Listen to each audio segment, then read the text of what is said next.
Welcome to the dojo. Yet another Spearwork video.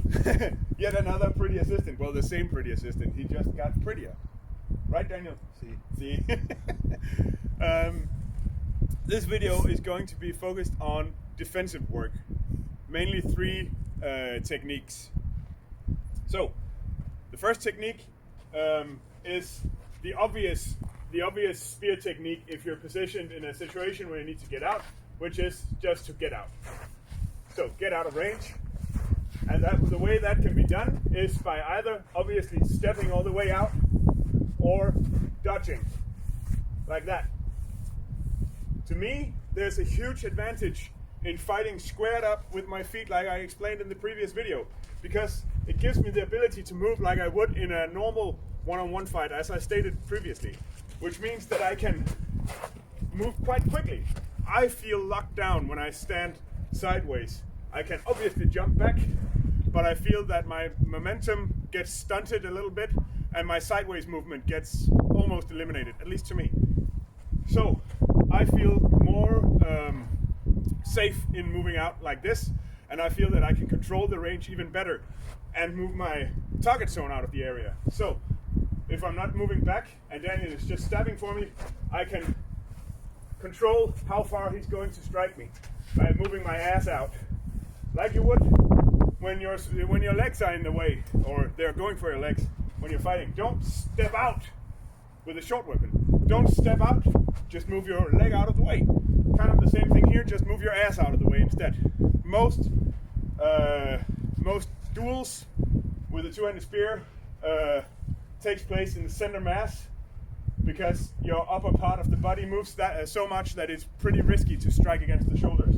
So you would find that most spear fighters try to strike you around this area, which you can move easily by doing this. So that's obviously technique number one. I think most people do this in their own way, and that's fine. This is how I do it. Technique number two is based on squaring up. So I think this is something I can do as a squared up fighter that you can't do if you stand sideways like some people do. So Daniel stands sideways, I stand squared up. So when he tries to strike me somewhat high, I have the advantage of being able to move my arm in front of my target zone, like this, and punch his spear out of the way slowly, like that.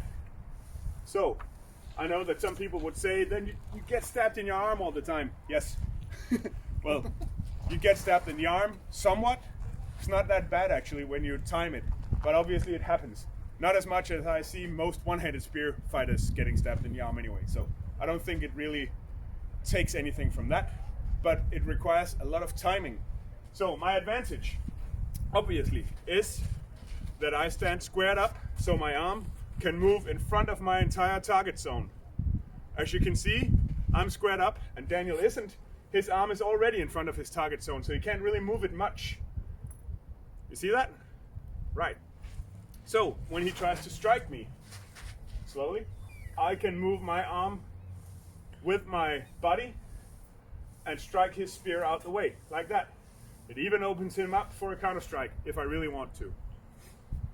Obviously, with the previous one, you can also counter strike like Christopher shows you in one of his videos, where you go like this. Should be bread and butter for most two-handed spear fighters. Okay, the third technique is based on you losing a bind. This doesn't happen that often for me, because I don't meet a lot of spear fighters who want to bind. But if you do, there's obviously a way to win. There's no perfect technique. So in a bind situation versus Daniel like this, he's going to try to strike me in the belly. Like this, strike me in the belly, like that. If he doesn't do that, he loses the bind, and that's not the point of it. So if he loses the bind by going to another stab, he can get stabbed. So when you're in a bind in that position, you need to dedicate yourself to the bind. So we assume that Daniel is doing this. So he's binding. What can I do? He's striking me in the belly. God damn it. Well, it's pretty easy actually. Like with a sword, you would just move the opponent's weapon, like this. So I twist my hand, and I use my other hand as a parrying guard, I guess. And then I deflect his weapon. Like that. And he's trying to strike me right now. It's pretty easy to me. I control the bind all of a sudden. If he all of a sudden wants to try something else, he has to loosen the bind. And I have the advantage. So, again, that's how you can win versus a bind. Let's see it from the other side.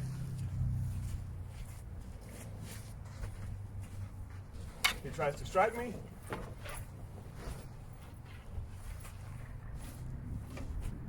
Let's start from the middle. Nope, nope, nope. And if he gets really persistent, you can all of a sudden start counter-striking him. There was obviously the counter-strike that I used when he left the bind, like he did just before. But actually, you can use his stretched out movement against him. Because when he's stretched out, he needs to relax his muscles to come back in. So it takes a bit longer. So if you counter-strike in that movement, you can hit him. So, I'm losing the bind, he's striking, here I am, but I'm already ready for a strike. As you can see, my arms are in a striking position. His are not. I strike like that. And some people would say, whoa, that's not a strike. Yes, it is. It may come in like this, but it ends up hitting with the tip. I'm pretty sure if I struck hard, Daniel would say it was a strike. A proper one. So obviously, there's a possibility of slapping. You need to train so it doesn't become a slap. I use this strike a lot and it wins a lot of fights. It's really, really good because people get very focused on just striking and striking and striking.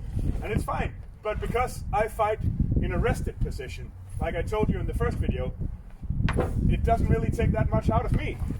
And if you see from the front, my main movement is just this, like that. But Daniel has to work. At some point he doesn't want to do it anymore and he dies. Easy. Like that. Use your hand to deflect or to parry and your backhand to deflect. Easy. Let's see from the other side with the counter strike. So slowly I move out and then I put my hand down and strike my hand inwards and go like that. So I'm still covered. If you stay out, Daniel. I'm still covered, as you can see, but he's not. This is a general, normal way of fighting with the longsword as well. If you have any experience with fighting HEMA and fighting with the longsword, you would find that one of the main positions or attitudes towards fighting is that you always want to cover yourself when you attack. So, even though I'm attacking, I'm still covering myself, as you can see, because I have my spear between his spear and mine, but I'm still attacking, so I'm winning. So that's the three, I would say, main ways of defending yourself with the two-handed spear versus the two-handed spear, obviously. Thank you.